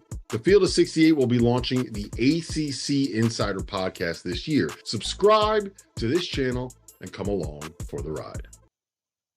There is no sport in America that is more difficult to follow than college basketball. It can be overwhelming. That's where the Field of 68 Daily comes into play. The Daily is your go-to source for injury updates, recruiting news, and transfer portal additions that actually matter. For just $50 a year, get access to the same information that your favorite team's coaching staff is subscribed for. Quality content can be hard to find in the college basketball space. The Daily is here to help you with that. Well, welcome back to day 2 of the Field of 68 road trip. We are live here at Mackey Arena, and we are now joined by the head coach of the Field of 68 preseason #1 team in college basketball. Payne, how's that sound? Sounds good. Sounds good. Tanned. Why are you so tanned? I've been at baseball games. Regularly. How many games have you been to, by the way? Around 25. What's your record? The record for the Cubs. My wife's record. You've been at? I think I'm 17-6. I went to a White Sox game. I went to a Yankees game. I saw the Cubs play twice at Detroit. So yeah, unbelievable. It's my golfing. Are complaining how hard they work, and all Matt Painter does is go to Cubs games. I'm working. Oh yeah, you're working. So where do you sit? Where do you get tickets? That's a friend of mine's seat. So I sit right on the third baseline at the start of the second section. Section 113, row 1. Ever got a line drive? Not there because of the net. My wife and I both got a foul ball in the same game at Tiger Stadium. Wow. And we didn't leave our seats. It pinballed to us. Then I gave it, this little 6-year-old was having a birthday party. Good guy. And so I gave it to her. And then my wife got one. She's like, I finally got a foul ball. I go, well, you got to give it to a kid. And then she looked at me like, what? I go, this just happened an inning ago. I gave it to this little girl's having this birthday party. And so I whistled this about 10-year-old boy down, and he came over there. So, but your wife did not want to part with that ball. No, she wanted it. She wanted it. So we're heading into the season, right? And you guys have one of the best point guards that we've seen in college basketball in a long time. You got another returning All-American in Trey Kaufman-Renn. You got Fletcher Loyer coming back. You got these pieces coming in, the 2 transfers. Daniel Jacobson is back. Omer Mayer is here. How do you handle that level of kind of expectation when you have a bunch of guys that have been there, have been through the ringer? Right. I think from just a process standpoint, you just stay there. Like, you got to start over. Like, a lot of people don't understand that. Like, you don't, where you finished last year, you don't start there. You start over, and you have a different team. So you're trying, even though you have a lot of pieces that you mentioned that are returning, you still are piecing some things together. It's a little different. Like, I thought 2 years ago, we had 2 really good teams. Obviously, whoever Zach was on in practice was going to have an advantage. You put Braden and Zach together, they're really going to have an advantage. And now in practice, we can split our teams evenly. And now, like, you'll look over on the other team that just has to run for losing. You're like, that team right there would go to the NCAA tournament. and they're running like by themselves. And so that, I think, is what's got to drive us, that competitive spirit from two teams every single day in practice. And that's what makes you better. Just don't get better during games. Get better every single day. You addressed, I mean, you had two areas of concern last year, right? A big rebounder, rim protector, and another point guard to probably take some pressure off of Braden. Yeah. You addressed both of those.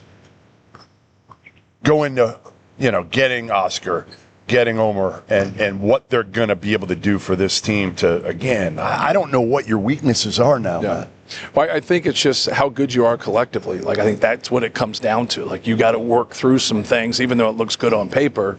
The one thing that we've always been able to get is good big guys and skill. That's always been our combination. Now you throw a great point guard in there and that mix, and that's what with, Jack Benner, Liam Murphy really helping us in shooting the basketball. There's not a great runway for them just because TK is now going to come back over to the 4, and then Daniel's healthy, and now you got Oscar.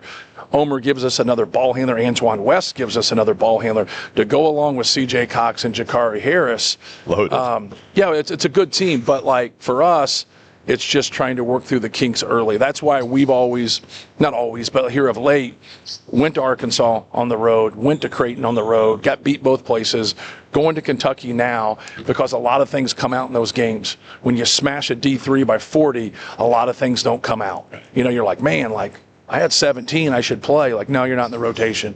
Well, I just had 17 points. But when you go, you want to get 17 at Kentucky, you're going to be in the rotation. Like, there's just some things that you got to work through.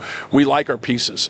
But to have Braden and then to have Omer, to have Antoine, to have CJ Cox, to have so many guys that can handle the basketball. So even though we have other people, like, the ball's going to be in his hands. Like, and we told Omer that in recruitment. We told Antoine West that in the recruiting, like, just, you got to wait your turn, but you also got to fight, and you got to go to other spots and try to compete. And that's where we've been really good in the fact that we haven't promised guys stuff. So when they come in, and just because they started the year before, they played the year before, doesn't mean you're going to start again. It doesn't mean you have the same role. But competition sets rotations. Competition sets starters. When you went out and you got Oscar Clough, I think the one thing that you can kind of see with your team last year, I think you're 358th in block rate, 330th in defensive two-point field goal percentage. Without Jacobson, as good as Trey is, Trey's best attribute is not protecting the rim, right? That's not what he does best. He's a scorer. He's out there to get you points. How important was it to go out and get a guy like Oscar to kind of plug that gap? I think that was the missing piece that you guys really needed. And to throw on top of the stats that you threw our way, we were a top 10 team in the country in offensive transition, but our volume was the lowest because we couldn't rebound. And so now it's not just rebounding the basketball and making your defense better. It's making your defense better. It's leading to getting out on the break, getting outlets to Braden, pushing the ball, more threes for Fletcher Loyer in transition, and now really trying to attack. Yeah, because Fletcher said he doesn't get enough shots, by the way. That's what he told us. He doesn't. He's right. He finally got one right. But like guys like him, like you always go back to the well and like you want more. But when you have enough guys like Trey Kaufman-Renn, Fletch, those guys, they all need more. And that's what the sacrifice is, being on a really good team. But I think that defensive rebounding that you talk about is really going to help, a lot of aspects of the game. I remember talking to you freshman year before Braden started. And at that point, we didn't know who your point guard was going to be. Right. I was doing something. I don't remember. We're talking, and you're like, no, we're going to be fine. We got this kid, Braden Smith. He's been hurt. He's going to be good. He's going to be good enough. When did you realize he was going to be like good? Like, because you knew he was going to be solid then. Yeah. When was that point when you were like, Braden Smith can become Braden Smith? Yeah, when we sat down as a staff, like who was going to start like right away, and like he didn't play in the summer because he was hurt. So David Jenkins came on board, and he was with us in the summer, learning a new system, and then in the fall, Braden just dominated. And so when we were kind of saying like who is going to start, I just said like, hey, like Fletcher Loyer and Braden Smith's going to take us to a Final Four. I said they just are. I said they're competitive, they're skilled, they bring energy every single day. They just enhance our chances of winning.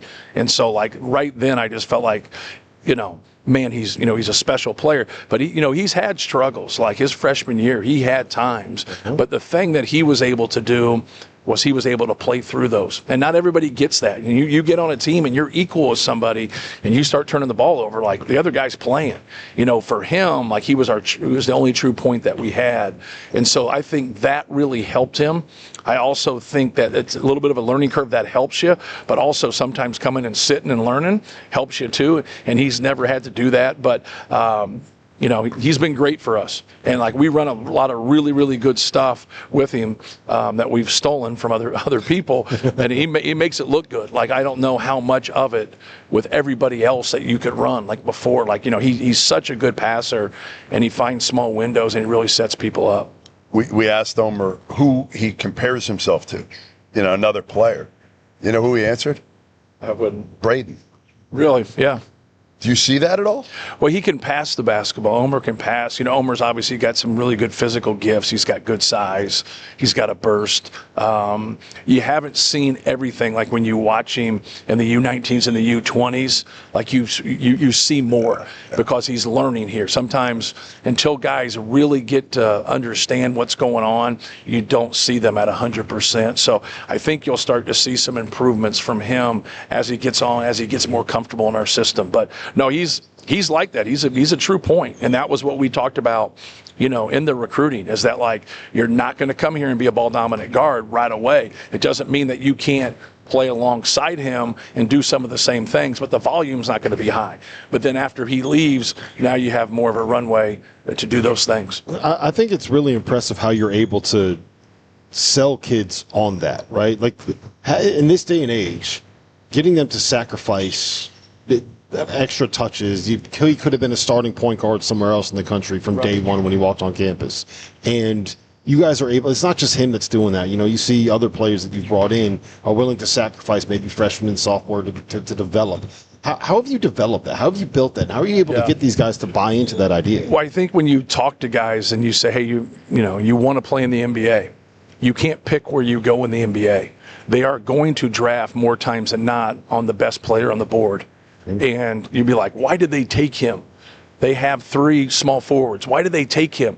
Because in 2-3 years when it's their time, one guy's gone, one guy's 2 to 3 years older, and now they have the best value. And the value in the NBA isn't always about playing. The value is always, can be a trade chip. Mm-hmm. So like now you can sit there. Now you're the best thing for our organization, whether you play for us or you don't. So that was something I talked to him. You see a lot of ball dominant guards and they go other places. If you can play alongside someone like that too, now you've raised your value. So obviously it was circumstantial for us because we have Braden. Like you would rather in recruiting say, no, you would have the ball, you would do this, you're going to have a better chance of getting those guys. But when they have smart people around them and they understand those things, you're like, oh man, I can really grow. And then the other thing is, I think a lot of kids really talked about going 1 year.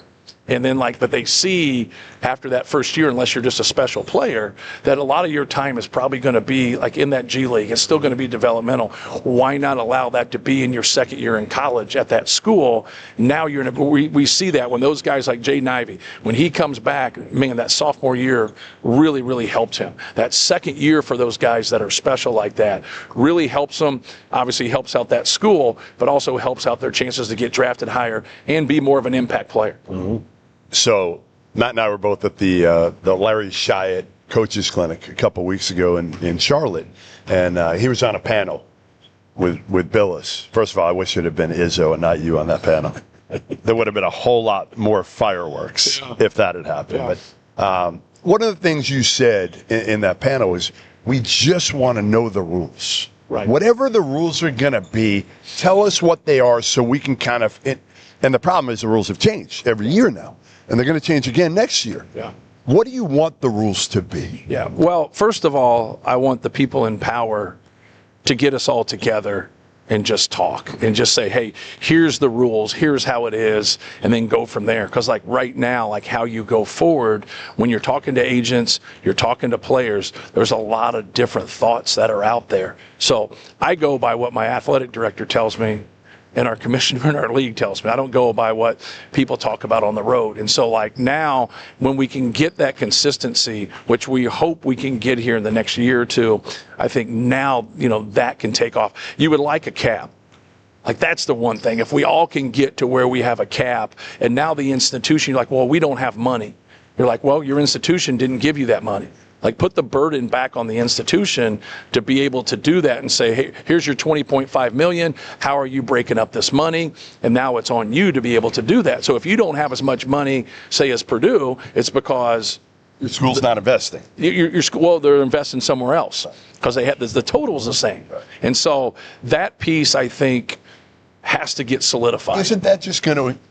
You say a cap, and I'm for it. Obviously, a cap would be great. Isn't it just going to go back to the cheaters? Well, you can't stop cheating. Right. Like, cheating's went on forever. Right. Like, you can't stop. No matter what you do, you can't stop cheating. So that's going to happen. And that's the sad thing in our business is when these kids are in opportunities and they're there and they don't realize like who they're really talking to. I always say every day's Halloween in college basketball. Like, you know what I mean? Like, these guys have costumes on. They're like, hey, man, you've been cheating for 20 years. Right. Like, you're a good ball coach, but, like, it is what it is. I'm amazed when the parents know and they talk education, and then, like, also that just flies out the window when it comes to decision-making time. And so, like, at the end of the day, it's a life decision. Like, you know, I'm sitting here because Gene Katie set this up for me. There's just no way around it. Like, Purdue's helped me, the education. So I've seen education help so many people at the Division III level, Division II level, low major level, mid-major level. And there's nothing wrong with getting paid like right here, but just go after everything. Go after everything. Be around good people. Get great education. Get good money. Go to a winning program. Become a pro. Like, I want them to have it all. But when they're just looking one way and then they don't end up being a pro, now they haven't taken that opportunity, not for a good career, but for a good life. Because that's what you want. Like, anybody who gets jobs and you move, like, just think about if you guys had to write down how many people have helped you to be in the positions that you are. You'd say, hey, man, can you give me another piece of paper? Like, that's what helps you. Contacts help you. People help you. Well, you got to be able to build those relationships. So now people are going to go out and say, hey, man, like, I support him. This guy would be great. And that's how you get going in any, you know, line of work that you do. So hopefully we can get some little better clarity. I think some people don't want the clarity. They like kind of dancing in the mud. But, like, we need good for the sport. No, it's not good for the sport. But you can't control some of the other stuff. You just can't control that. Let's just get this. And I do think that they're trying to put their best foot forward. There's just a lot of things from legal issues, and that's where Jay's great when you get up on a panel, because Jay's knowledgeable about it, and that's what we need. Like, we need people to educate us about the law. That's where coaches don't know. They don't know. Like, you know, now when you start talking, I've heard attorney generals talk and just cut a coach off on a Zoom and say, hey, you don't know the judge is just following the law. If he doesn't have something in front of me that's it's a court case just like this, he's just going to follow the law. Mm-hmm. So then if the rules and regulations of the NCAA aren't following the law, well, that's how they keep losing their court cases. So when in the offseason, right, Braden Smith could have very easily put his name in the portal and found a way to be able to make more money somewhere. So he's Braden Smith. So would have broke the bank for him. It's probably the same thing with TKR. Probably the same thing with Fletcher. Yeah. How is it that you were able to make sure that these guys come back? And I don't even think it's just you. They're all credited to you, but they said it's the coaching staff, it's the culture, it's the friendships that we've developed here. How you've been able to cultivate that? Yeah, I think it's all of that is the reason. So the first thing that I did when our team meeting, we didn't have everybody in the summer together. So in the fall, about 3 weeks ago, that's the first thing I always talk about. If you're going to be a special program and have a special season, everyone has to sacrifice. Mm-hmm. Even the guys that play the most, that score the most. But already every single one of those guys have financially sacrificed. So, I just said, like, really, it's about at 60%. Because, like, we're the only program in the country that had to re-sign 2 All-Americans. Mm-hmm. And that money's going to, it's going to total. But all of those guys, not just them, they all could go and get more. But that's where it is really across the board outside the people who overpay, right? Is that they could go, anywhere and, like, make more money. Because as an individual, especially early, when people had money, that's when it was very fruitful for guys. So I think we got a special group of guys. And you let them know, first of all, it's not your money. You're like, hey, this is not my money. Like, we're trying to get you as much money. And I think when they know that's sincere, that you're trying to do that for them, and they do.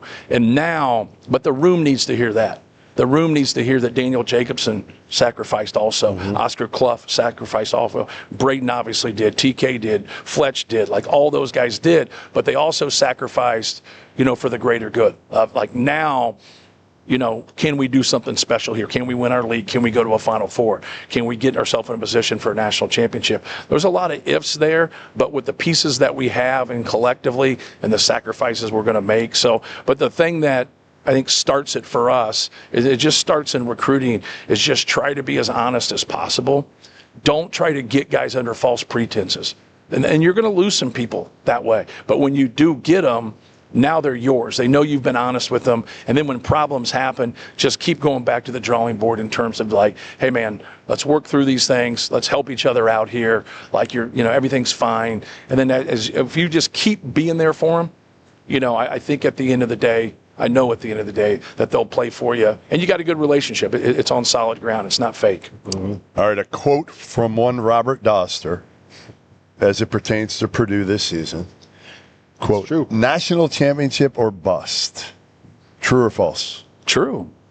Like if we're preseason number one. Wow. By the way, that's four trues, zero falses. But your bust isn't like your program falls apart. It's just, and to his point is when you walk off and you get beat by UConn and you have Zach Edey is when will we never have a bite at the apple like this? Where I did a poor job last year is we had some tough calls at the end of that Houston game.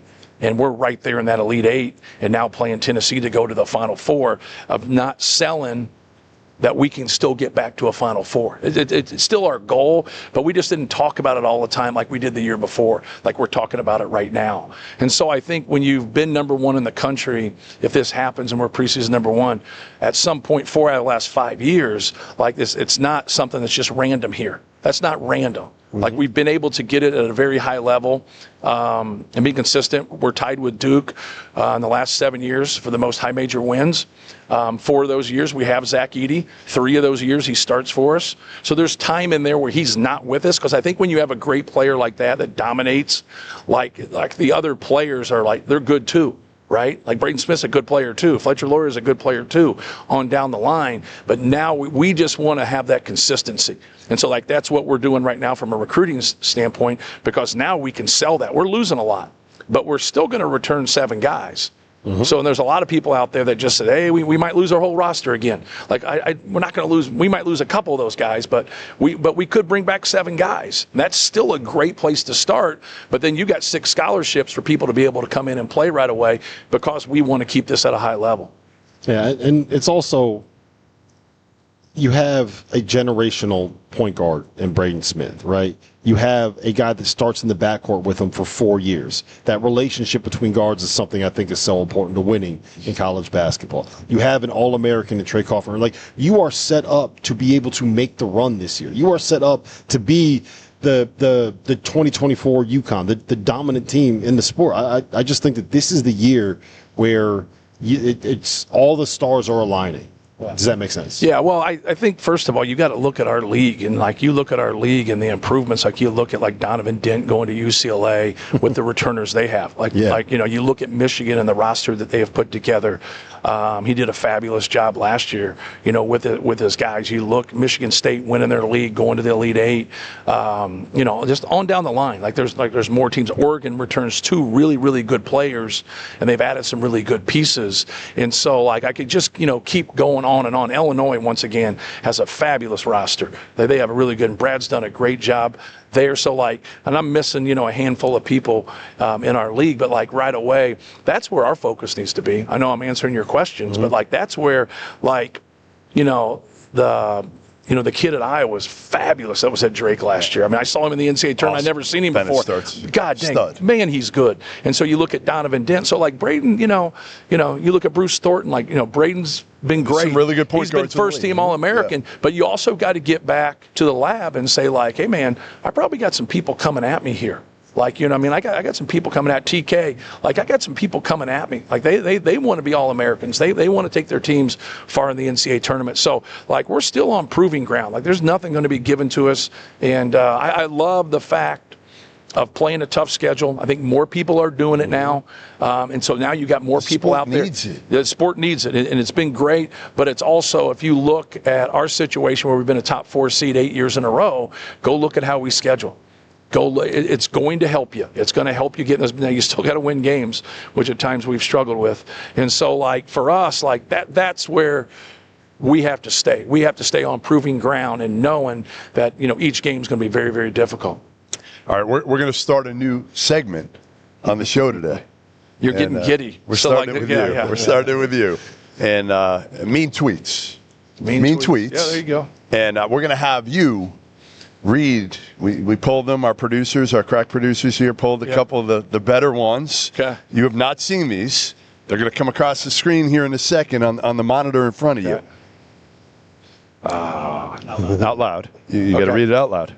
Do I say who it's from? Yeah, Morse code 456. More like Matt Ainer. Am I right? Come on, Morris. All right, we got 5 of them. Here, let's roll the second one. That one was kind of weak. Dr. Mean, I created a petition at change.org, fire Matt Painter, sign the petition. Just somebody from my hometown. Might be family. Do you know how many people ended up signing that petition?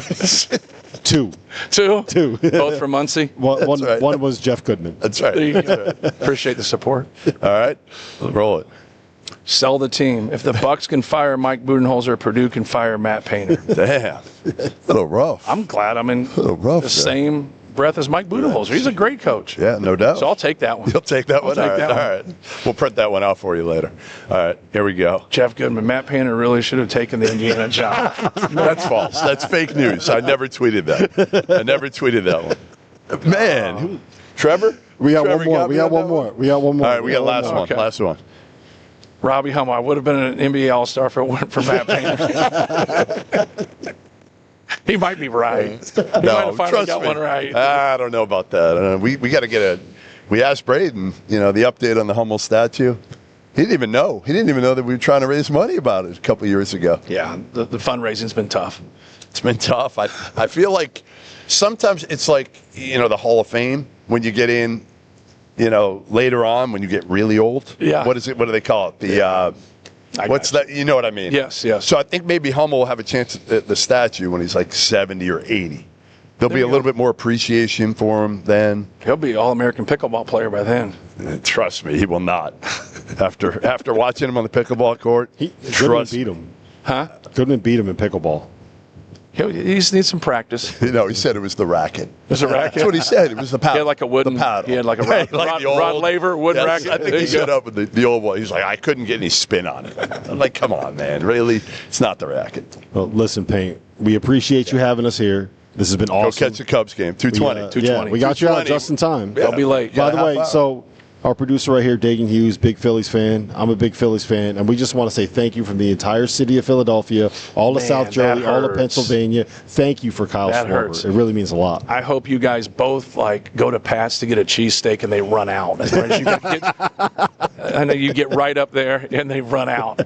Or like one of the former players is back, like Bobby Jones is back signing at the mall or something, and you get right up to the end and he's just done signing. He leaves and he walks away right as they get up there. Yeah. Listen, in all seriousness, we appreciate you having us. It's always great to see you. It's always great to be here at Purdue. Thanks, guys. Goodman was just saying earlier that the thing about, and I think this is the best compliment that we can give you about the program you've built, is that it makes us feel good about the sport of college basketball and where we are whenever we come here, we hang out, we spend time with your guys, we spend time with your program. So It's always great to be here. It's always fun. Next time we get here, we need, 15,000 people in this building, right? There you go. Yeah, thanks for having us. Thank you. Really appreciate it. Appreciate you guys tuning in. Field of 68 Road Trip Day 2. Coming up next on Monday, we are heading down to Louisville. We're going down to the Bluegrass State next. Louisville Monday, Kentucky Tuesday. Today was Friday. Today was Purdue. Paint, appreciate you, man. Thank you.